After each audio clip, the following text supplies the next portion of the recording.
Hello. आज हम लोग प्रिंसिपल भाग के बारे में सीखेंगे। आसान है, हम लोग जानते भी हैं, आसान है। प्रिंसिपल भाग किसे कहेंगे पहले जान लेना चाहिए। जैसे वाक्य में जिस क्रिया का अर्थ मुख्य रूप से दर्शाया जाता है उसे प्रिंसिपल वर्ब कहते हैं या तो प्रिंसिपल वर्ब मानते हैं।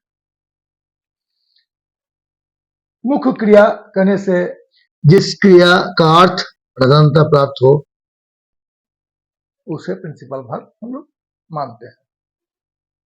वर्ब दो किस्म के होता है, आप लोग जानते हैं। पहला ऑक्सिलरी वर्ब, दूसरा प्रिंसिपल वर्ब। एक ही वाक्य में ऑक्सिलरी वर्ब और प्रिंसिपल वर्ब दोनों मौजूद रहता है। प्रिंसिपल वर्ब को टेंस का रूप देने में यह ऑक्सिलरी वर्ब मदद करता है, या तो नेगेटिव सेंटेंस का रूप देने में, या तो इंटरोगेटिव सेंटेंस का रूप देने में, या तो पैसिव का फॉर्म का रूप देने में। इस वर्ब का यूज किया जाता है, उसे ऑक्सिलरी वर्ब कहते हैं। और मुख्य वर्ब सब सेंटेंस में ही रहता है, वो है प्रिंसिपल वर्ब, वो है प्रिंसिपल वर्ब। जैसे एक एग्जांपल लिए हम लोग, एक number, the teacher is teaching us Hindi. The teacher subject है, इज टीचिंग वर्ब है। तो इज टीचिंग वर्ब में आपका इज ऑक्सिलरी वर्ब है जो ए से इंडिकेट किया है, और टीचिंग प्रिंसिपल वर्ब है, प्रिंसिपल वर्ब है जिसे हम लोग पी से इंडिकेट किए हैं। आस ऑब्जेक्ट है, लिविंग ऑब्जेक्ट, और हिंदी नॉन लिविंग ऑब्जेक्ट है। तो ये दोनों ऑब्जेक्ट है, ये भी ऑब्जेक्ट, नॉन लिविंग ऑब्जेक्ट। इस वाक्य में हम लोग देख रहे हैं इज, देखिए इज अलग से दिखाया गया है, ये ऑक्सिलरी वर्ब है, इज ऑक्सिलरी वर्ब है। तथा टीचिंग, देखिए टीचिंग, टीचिंग प्रिंसिपल वर्ब है। इस वाक्य का अर्थ है शिक्षक हमें हिंदी पढ़ा रहे हैं। पढ़ा रहे हैं इसी का अर्थ आ रहा है, लेकिन इज का अर्थ अलग से नहीं है। रहे हैं बस टेंस का रूप देने में ही मदद किया, लेकिन पढ़ाना ही मुख्य वर्ब है, इसलिए इसको प्रिंसिपल वर्ब हम लोग मानते हैं। अगर प्रिंसिपल वर्ब को ही हम नहीं पहचानेंगे तो प्रिंसिपल वर्ब को जानकर हम क्या करेंगे? पहचानना जरूरी है। प्रिंसिपल वर्ब यह है, और उसके पहले जो वर्ब आता है उसको हम लोग ऑक्सिलरी वर्ब, सहायक क्रिया कहते हैं। वर्ब या सहायक क्रिया एक ही बात है। तो इस ढंग का एक ही वाक्य में ऑक्सिलरी वर्ब, उसके बाद प्रिंसिपल वर्ब दोनों मौजूद रहता है।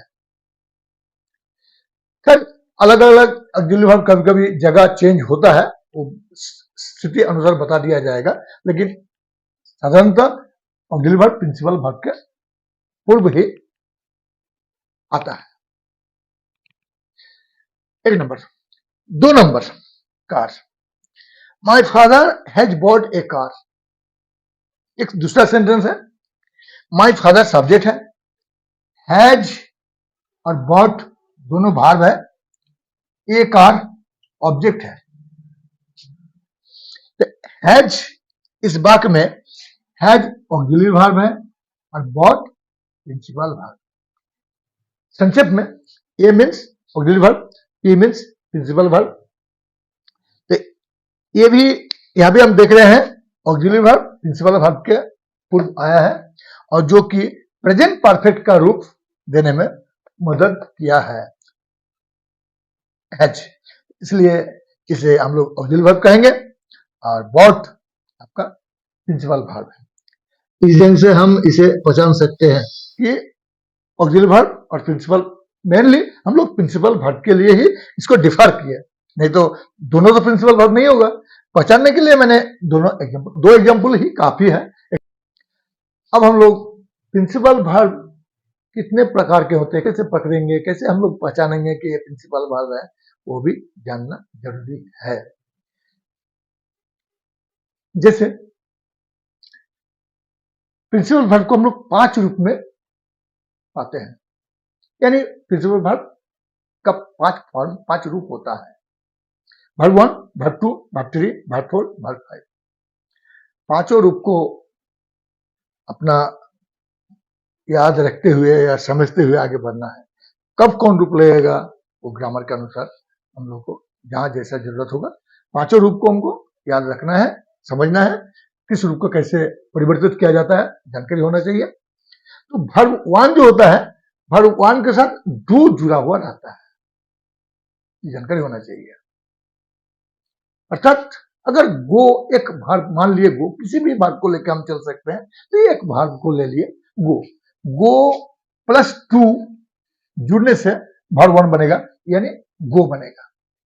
गो के साथ डू माने वर्ब वन के साथ डू जुड़ने से भी वर्ब वन ही रहता है, यानी go plus do equal to go, ये वर्ब वन का रूप है। अब लोग डू का यूज पहले आप लोग सुने हैं, देखे हैं, पढ़े हैं, इसके आगे भी चैप्टर में हम लोग दिखाए हैं। वर्ब टू बनता है वर्ब वन के साथ डिड जुड़ने से वर्ब टू बनता है, जैसे go plus did equal to went, ये आपका बनता है verb two equal to went. लेकिन इसमें क्या क्या है, गो और डिड है। अगर इससे डिड निकाल लेंगे तो फिर गो निकल आएगा। ये गो और डिड जुड़ने से वेंट बनता है, तो इसमें गो भी वेंट में गो भी है, डिड भी है। अगर डिड को निकाल लेंगे, अलग कर देंगे, माइनस कर देंगे, तो गो निकल आएगा। उसी तरह गो से अगर डू निकाल लेंगे तो फिर गो आ जाएगा, माने इसके साथ डू प्लस करने से या माइनस करने से गो जो का तो रहता है। डू इज इक्वल टू आप जीरो मान सकते हैं अगर प्रूफ करना चाहते हैं तो। भाग थ्री का कोई खंडन नहीं होता है, इसके किसी के साथ जुड़ना या घटाना ऐसा दिखाया नहीं गया है ग्रामर में, इसलिए ये जगह भी खाली है, ये जगह भी खाली है। गो का वर्ब का थ्री होता है, फर्स्ट पार्टिसिपल जिसको कहते हैं उसको, ये गो का फर्स्ट पार्टिसिपल गन। और वर्ब वन को हम लोग कहते हैं present tense, verb one present tense में ही आता है, और वर्ब टू पास्ट टेंस में आता है, ये पास्ट पार्टिसिपल हुआ। वर्ब फोर, ये वर्ब फोर होता है प्रेजेंट पार्टिसिपल, प्रेजेंट पार्टिसिपल में होता है verb one plus I N G is equal to go plus I N G, verb one मतलब गो प्लस आईएनजी यानी गोइंग, ये आपका वर्ब फोर। वर्ब फाइव, ये आपका सिंपल प्रेजेंट कहते हैं। वर्ब फाइव का नियम होता है वर्ब वन के साथ डज जुड़ने से आपका वर्ब फाइव बनता है, यानी go plus does is equal to goes, ये आपका वर्ब फाइव।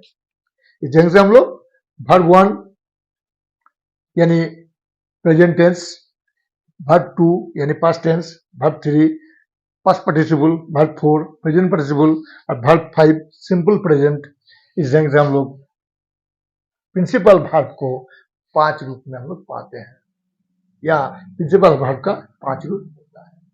पांचों रूप जानकारी होना चाहिए, क्योंकि टेंस पैसिव सब में कौन सा रूप, पैसिव फॉर्म में सिर्फ वर्ब थ्री लगता है, लेकिन सबको जानकारी सब होना चाहिए, टेंस के लिए तो सब जरूरत है। तो इस ढंग से हम लोग प्रिंसिपल वर्ब को इस ढंग से हम लोग जान सकते हैं, बहुत आसान है। तो एक वर्ब को लेकर मैंने दिखाया, इसी ढंग का जो दूसरा वर्ब को भी लीजिएगा, उसी तरह मान के चलिए राइट प्लस डू हो जाएगा, जैसे राइट प्लस डू राइट हो जाएगा, राइट प्लस डिड रोट हो जाएगा, या राइट रोट रिटर्न हो जाएगा, यहाँ पर तो कोई खंडन नहीं है। और राइट प्लस आईएनजी राइटिंग हो जाएगा, राइट प्लस डज राइट्स हो जाएगा। उसी तरह गिव प्लस डू गिव हो जाएगा, गिव प्लस डिड गेव हो जाएगा, और इसमें गिवन हो जाएगा, गिव प्लस आईएनजी गिविंग, और गिव प्लस डज गिव्स। इस ढंग से सब वर्ब का पांच रूप होता है। बहुत आसान है, जानकारी लिए बहुत कठिन है ऐसा नहीं है। ऑक्सिलरी वर्ब से भी ये हमको लगता है आसान है।